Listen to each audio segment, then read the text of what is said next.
HLV teaching classes में आपका स्वागत है। मैं CM वर्मा आपके बोर्ड परीक्षा से संबंधित मोस्ट इम्पॉर्टेंट क्वेश्चन लेके आते हैं जो आपको बोर्ड परीक्षा में 100% अंक दिलाएंगे। तो आज का पहला सवाल, विद्युत फ्लक्स का मात्रक है, पहला ऑप्शन है newton into metre square into coulomb, दूसरा है न्यूटन इंटू मीटर स्क्वायर प्रति कूलम, तीसरा है वोल्ट प्रति मीटर, चौथा है न्यूटन इंटू मीटर बटे कूलम स्क्वायर। तो विद्युत फ्लक्स फाई ई ये बराबर होता है E इंटू ए के बराबर। E विद्युत क्षेत्र की तीव्रता है जिसका मात्रक होता है न्यूटन प्रति कूलम्ब। ए क्षेत्रफल है जिसका मात्रक होता है मीटर स्क्वायर।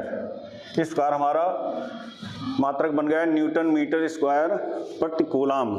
इसके लिए ऑप्शन आपका बी सही है। सेकंड आपका सही ऑप्शन है न्यूटन इंटू मीटर स्क्वायर बटे कूलम। अगले क्वेश्चन की ओर चलते हैं। अगला क्वेश्चन है, चल कुंडली धारामापी की सुग्राहिता में वृद्धि की जा सकती है, जिसके लिए पहला ऑप्शन है कुंडली का क्षेत्रफल घटाकर, सेकंड ऑप्शन है कुंडली में फेरों की संख्या घटाकर, तीसरा ऑप्शन है कुंडली का क्षेत्रफल बढ़ाकर और चौथा है चुंबकीय क्षेत्र का मान घटाकर। तो इसके लिए विकल्प तीसरा आपका सही आंसर है। इसके लिए विकल्प तीसरा आपका सही आंसर होगा।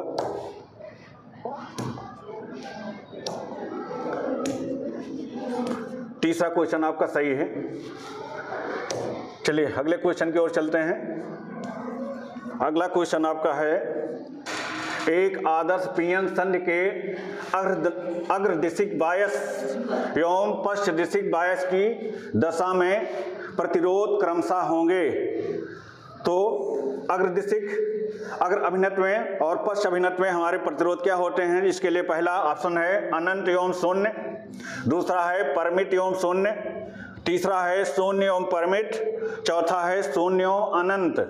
तो अग्रदिशिक बायस के लिए हमारा प्रतिरोध कम से कम होना चाहिए, अर्थात उसका मान लगभग शून्य के इक्विवेलेंट होना चाहिए,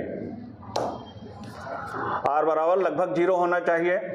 और पश्च दिशिक के लिए हमारा अधिकतम होना चाहिए, जिसके लिए हम अनंत भी कह सकते हैं। इसलिए विकल्प आपका चौथा विकल्प आपका सही है, शून्य एवं अनंत होना चाहिए। अगले क्वेश्चन की ओर चलते हैं।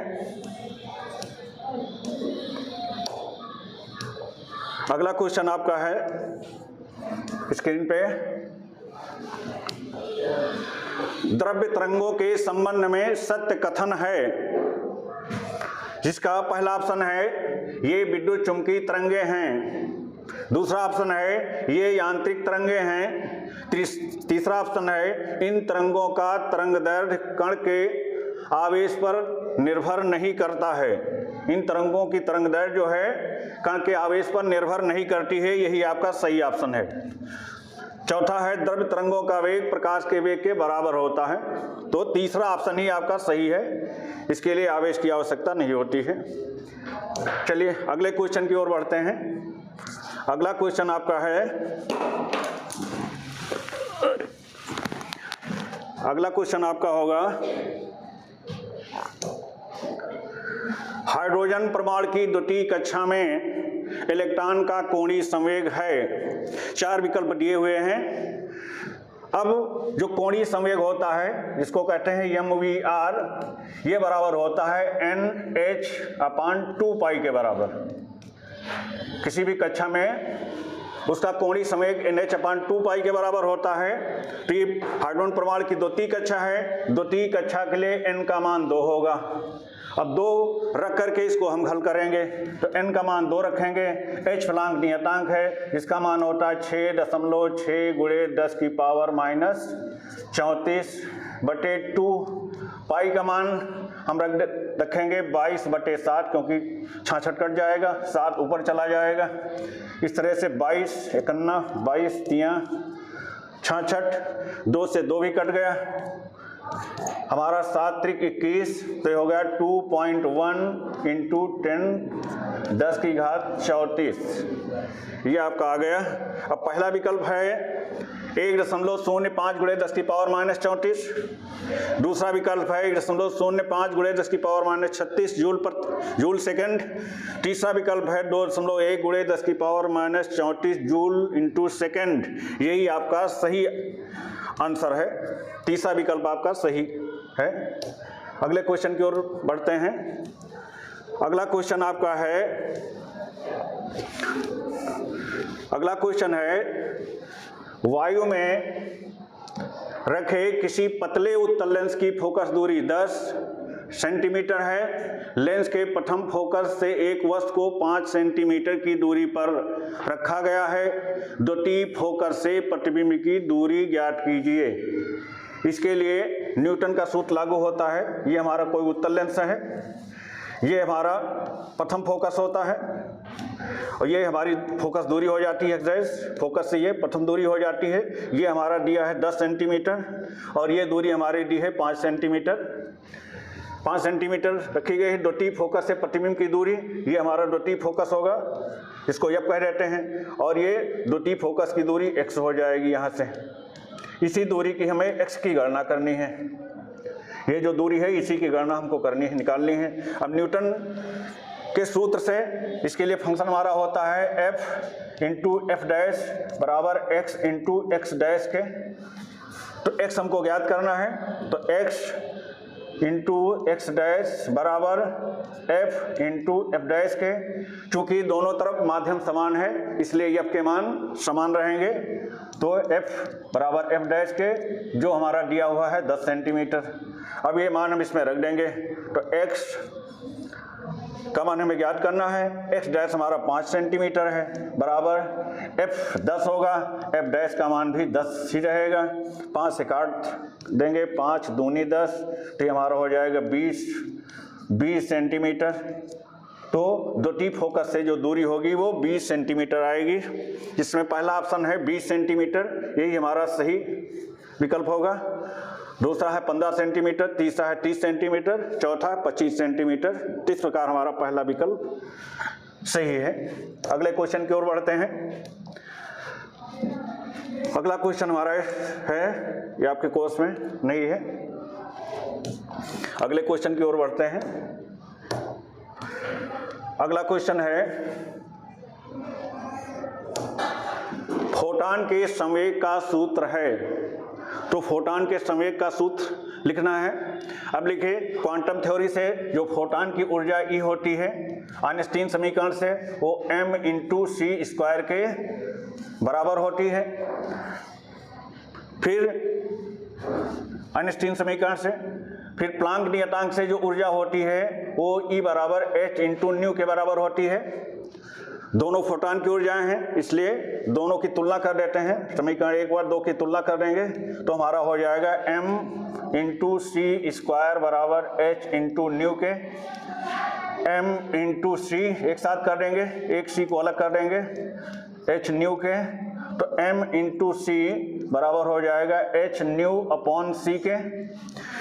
m इंटू सी द्रव्यमान गुणे वेग ही हमारा समय कहलाता है। इस प्रकार p बराबर हमारा हो जाएगा h न्यू अपॉन c। तो इस तरह से फोटॉन का संवेग p बराबर होगा h न्यू अपॉन c। यही आपका फोटॉन के संवेग का सूत्र होगा। अगले क्वेश्चन की ओर बढ़ते हैं। अगला क्वेश्चन है नाभिकीय बम एवं नाभिकीय रिएक्टर में होने वाली श्रृंखला क्रियाओं में अंतर बताइए। नाभिकीय बम जो होता है वो हमारा अनियंत्रित श्रृंखला क्रिया पे आधारित होती है।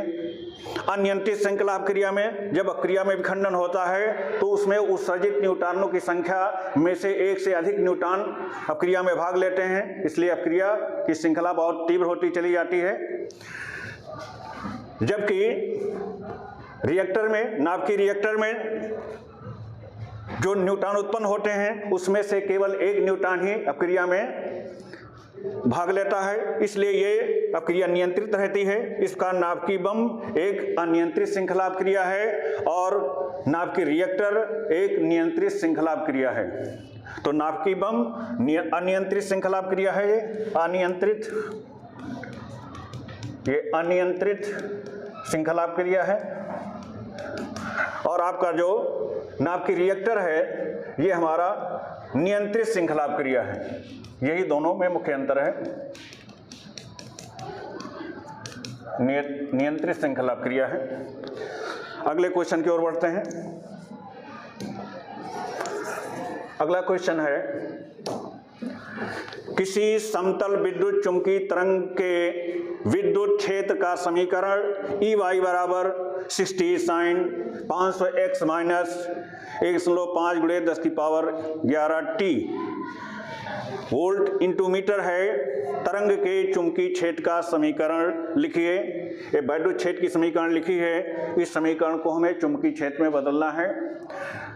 अब इसके लिए विद्युत क्षेत्र की समीकरण हम लिखते हैं, तो ये हमारी जो समीकरण होती है वो समीकरण हो जाएगी EY बराबर, इसकी स्टैंडर्ड समीकरण हो जाएगी E बराबर ये E नॉट के इक्वल हो जाएगा।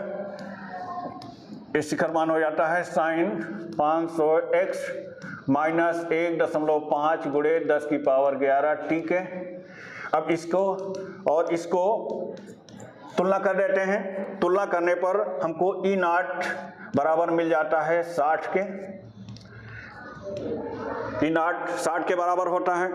अब हमें पता है कि E not upon B not बराबर C के होता है, तो B नॉट हमारा हो जाएगा, B नॉट बराबर हमारा हो जाएगा E नॉट अपॉन C के। E नॉट का मान निकल के आ गया है 60, तो 60 C प्रकाश का वेग है, मान रख देते हैं 3 गुणे 10 की पावर 8, काट देंगे तो ये 20 हो जाएगा। ये फंक्शन ऊपर जाएगा तो 20 गुणे 10 की पावर 8 हो जाएगा। ऊपर जाएगा, चिन्ह बदल जाएगा, माइनस हो जाएगा, 0 से एक पावर माइनस भी हो जाएगी, तो हो जाएगा 2 गुणे 10 की पावर माइनस 7 हो जाएगा। अब हमारा विद्युत क्षेत्र के लिए है। अब चुंबकीय क्षेत्र के लिए यही समीकरण हमारी बनेगी। चुंबकीय क्षेत्र के लिए, तो चुंबकीय क्षेत्र के लिए यह समीकरण हमारी हो जाएगी B, और चुंबकीय क्षेत्र हमारा Z अक्ष पे होता है, Y अक्ष पे हमारा विद्युत क्षेत्र होता है, और X अक्ष पे हमारी तरंग जो संचरित होती है, इसलिए चुंबकीय क्षेत्र B पे कंसीडर किया जाता है। तो BZ बराबर हमारा हो जाएगा B not sign 500x minus 1.5 गुणे 10 की power 11 into T. B not का मान निकल करके आया है 2 गुणे 10 की पावर 7, तो BZ बराबर हो जाएगा 2 गुणे 10 की power minus 7 sign 500x minus 1.5 गुणे 10 की पावर 11 t। ये हमारी तरंग के चुंबकीय क्षेत्र का समीकरण होगा।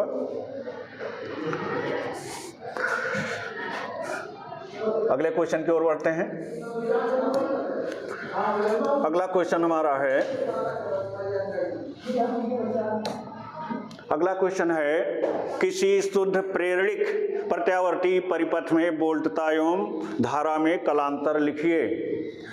अब देखिए, जो प्रत्यावर्ती परिपथ होता है उसमें हर सर्किट के लिए B और I के कलांतर अलग अलग होते हैं, जिसमें R सर्किट के लिए V और I के कलांतर सेम होते हैं, एक ही डायरेक्शन में V और I समान कला में होते हैं R सर्किट में। जो L सर्किट होता है, जो प्रेरणिक सर्किट होता है, उसमें वोल्टेज अग्रगामी होता है करंट I से, उसमें π/2 का कलांतर होता है। जो C सर्किट होता है उसमें वोल्टेज पक्षगामी होता है और उसमें भी कलांतर π/2 होता है। तो ये 3 हमारे सिंगल सर्किट होते हैं। अब इसमें कह रहा है कि प्रेरणिक प्रत्यावर्ती परिपथ में, तो प्रेरणिक परिपथ माने एल परिपथ, तो एल परिपथ में वोल्टता एवं धारा में जो कलांतर होगा वो π/2 का कलांतर होगा, अर्थात वोल्टता एवं धारा में जो कलांतर होगा वो π/2 का कलांतर होगा एल सर्किट के लिए। अगले क्वेश्चन की ओर बढ़ते हैं। अगला क्वेश्चन हमारा है 1.5 वोल्ट विद्युत वाहक बल वाले सेल का आंतरिक प्रतिरोध 0.1 ओम है। सेल को 2.9 ओम के बाह्य प्रतिरोध से जोड़ने पर सेल के सिरों पर विभवांतर कितना होगा। तो एक सेल 1.5 वोल्ट विद्युत वाहक बल ई बराबर हमारा दिया हुआ है 1.5 वोल्ट। सेल का आंतरिक प्रतिरोध स्मॉल आर दिया हुआ है 0.1 ओम के। ये वोल्ट हमारा कैपिटल आर है 2.9 ओम के बराबर है। इससे हम धारा ज्ञात कर लेते हैं। तो धारा के लिए हमारा सूत्र होगा I बराबर E/R प्लस आर, विद्युत वाहक बल बटे आंतरिक प्रतिरोध प्लस बाह्य प्रतिरोध के बराबर होता है। मान रख देते हैं। तो ये E का मान हमारा है 1.5 वोल्ट, स्मॉल आर दिया है 0.1 ओम और कैपिटल आर दिया है 2.9, दोनों जोड़ देते हैं तो 1.5 बटे 9 1 10, ये 3 वोल्ट हो जाएगा, दशमलव काट देंगे तो ये 15/30 हो जाएगा। 15/30, 5 तरह करना, 15 दूनी 30, 1/2 अर्थात 0.5 के बराबर होगा। इस कार हमारी धारा 0.5 एम्पियर के बराबर होगी। तो सेल के सिरों पर विभवांतर की गणना करनी है। अब हमको धारा मिल चुकी है। अब विभवांतर हमारा V बराबर होता है, सिरों पर V बराबर होता है I/R के। I का मान निकला है 0.5, इसको हम गुणा कर देंगे बाह्य प्रतिरोध से। बाह्य प्रतिरोध का मान है 2.9 ओम, तो 2.9 गुणा करेंगे तो 5 9 45, 5 दूनी 10, 4 14, 1 2 2 बार दशमलव, तो ये मान हो जाएगा V बराबर 1.45 वोल्ट के। इस तरह से हमारा सेल के सिरों पर बाह्य विभवांतर 1.45 वोल्ट का हो जाएगा। अगले क्वेश्चन की ओर बढ़ते हैं। अगला क्वेश्चन हमारा है यदि एक परमाणु के मूल ऊर्जा स्तर की ऊर्जा -54.4 इलेक्ट्रॉन वोल्ट है, तब इसका आयनन विभव ज्ञात कीजिए। अब आयनन विभव हमारा जो होता है, आयनन विभव होता है आयनन विभव बराबर या आयनन ऊर्जा बराबर अनंत पे उसकी कितनी ऊर्जा है, अनंत पे ऊर्जा की गणना करते हैं माइनस जिस ऊर्जा स्तर पे हमें विभव निकालना होता है उसकी गणना करते हैं। तो हमको निकालना है मूल ऊर्जा स्तर पे, मूल ऊर्जा स्तर की ऊर्जा हमको दी गई है, तो इस ऊर्जा को हमें रख देना है। तो ये मान हमारा हो जाएगा माइनस और ये हो जाएगा -54.4। तो 0 ये माइनस माइनस प्लस हो जाएगा तो ये हो जाएगा 54.4। तो कुल मिला के हमारा मान हो जाएगा 54.4 इलेक्ट्रॉन वोल्ट। ये हमारा आयनन विभव हो जाएगा। अगले क्वेश्चन की ओर बढ़ते हैं। अगला क्वेश्चन हमारा है एक अवतल लेंस के प्रत्येक पृष्ठ की वक्रता त्रिज्या दी है, R बराबर दिया है 30 सेंटीमीटर तथा अपवर्तनांक 1.5, अपवर्तनांक n का मान दिया है 1.5। इसकी फोकस दूरी ज्ञात कीजिए। अब फोकस दूरी के लिए हमारा सूत्र होता है 1/f बराबर n-1 1/r1 - 1/r2। अवतल लेंस है, अवतल लेंस के लिए हमारा R1 निगेटिव होता है, R1 को निगेटिव लेते हैं और R2 जो होता है वो हमारा उसको हम पॉजिटिव लेते हैं। इस तरह से इन चिन्हों का प्रयोग करते हुए 1/f बराबर हो जाएगा 1/f बराबर n का मान हमारा है 1.5 माइनस 1 बटे प्रत्येक पृष्ठ की वक्रता त्रिज्या 30 सेंटीमीटर है, तो ये हो जाएगा R1 माइनस में रखा जाएगा तो ये हो जाएगा -1/30, फिर माइनस R2 धनात्मक होता है तो ये माइनस ही रहेगा 1/30, ये भी हो जाएगा। इस तरह से ये हमारा हो जाएगा 1/f बराबर, घटा देंगे तो आएगा 0.5, ये दोनों माइनस में हैं, जुड़ जाएंगे -2/30 हो जाएगा, 2 से कट जाएगा 2 और ये हो जाएगा 15। इस तरह से 1/f बराबर हमारा हो जाएगा -0.5 गुणे 1/15 के दशमलव हटा देंगे, यहाँ 0 बढ़ जाएगा दशमलव हटाने पर, तो ये हो जाएगा 1/f बराबर 5 गुणे 1/150 के, तो 5 कन्ना 5 यही 15, तो ये हो जाएगा 1/f बराबर -1/30 के। इस प्रकार दोनों के दर्जा उलट देंगे तो ये f बराबर हो जाएगा -30 सेंटीमीटर। इस प्रकार हमारी वक्रता फोकस दूरी जो होगी वो 30 सेंटीमीटर हो जाएगी। अगले क्वेश्चन की ओर बढ़ते हैं। अगला क्वेश्चन हमारा है, अगले क्वेश्चन की ओर चलते हैं। अगला है नाभिक के द्रव्यमान संख्या से क्या तात्पर्य है, ये है परमाणु क्रमांक से किस प्रकार भिन्न है।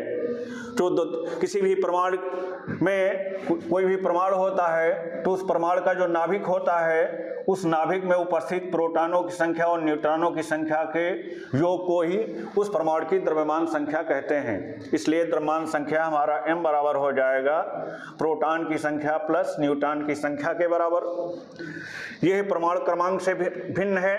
परमाणु क्रमांक किसी भी परमाणु के नाभिक में उपस्थित प्रोटॉनों की संख्या को उस तत्व का परमाणु क्रमांक कहते हैं। इस प्रकार परमाणु क्रमांक हमारा Z प्रोटॉनों की संख्या के बराबर होता है केवल। तो हमारी द्रव्यमान संख्या प्रोटॉन और न्यूट्रॉन दोनों का योग के बराबर होती है, जबकि हमारा परमाणु क्रमांक नाभिक में उपस्थित केवल प्रोटॉनों की संख्या के बराबर ही होता है। यही दोनों का में अंतर है। चलिए अगले क्वेश्चन की ओर बढ़ते हैं। अगला क्वेश्चन हमारा है, अगला क्वेश्चन है नाभिकीय संलयन से संबंधित कोई समीकरण लिखिए। तो नाभिकीय संलयन क्या होता है, जब दो हल्के नाभिक संयुक्त होकर एक भारी नाभिक का निर्माण करते हैं तो उसे नाभिकीय संलयन कहते हैं। तो दो हल्के नाभिक जब संयुक्त होते हैं तो एक भारी नाभिक बनाते हैं। इसके लिए समीकरण पूछ रहा है। तो अगर हम ड्यूट्रॉन 1H2 और प्लस 1H2 को अगर हम जोड़ दें 1H2 प्लस 1H2, ये हमको हीलियम का नाभिक दे देते हैं 2He4 प्लस कुछ ऊर्जा मुक्त हो जाती है। तो इस तरह से ये हमारा नाभिकीय संलयन से संबंधित समीकरण होगी। चलिए अगले क्वेश्चन की ओर बढ़ते हैं। अगला क्वेश्चन हमारा है 2 वोल्ट तक विभवांतर से आवेशित 10 माइक्रो फैरेड धारिता के संधारित्र की स्थितिज ऊर्जा ज्ञात कीजिए। 2 वोल्ट हमारा वोल्ट विभव दिया है 2 वोल्ट और चालक की धारिता दी है C बराबर 10 माइक्रो फैरेड के। 10 माइक्रो फैरेड इसको बदल लेंगे तो ये हो जाएगा 10 गुणे 10 की पावर -6 फैरेड के। अब हमें संचित स्थितिज ऊर्जा निकालनी है, संधारित्र की स्थितिज ऊर्जा ज्ञात करनी है। तो संधारित्र की स्थितिज ऊर्जा U बराबर 1/2 C इंटू V² के बराबर होती है। तो 1/2 C का मान दिया है 10 माइक्रोफैरेड, तो 10 गुणे 10 की पावर -6 हो जाएगा। वोल्ट दिया है 2, तो ये V स्क्वायर के बराबर था, 2 गुणे 2 हो जाएगा, 2 से 2 कट जाएगा, 10 से इसकी एक पावर कम हो जाएगी, तो 2 आगे आ जाएगा, 2 गुणे 10 की पावर माइनस ये 5 बचेगा। तो इस प्रकार संधारित्र की स्थितिज ऊर्जा U बराबर 2 गुणे 10 की पावर -5 जूल के बराबर होगी। ये चैनल पे नए हैं तो चैनल को सब्सक्राइब जरूर करें और बेल आइकन दबाना न भूलें। धन्यवाद।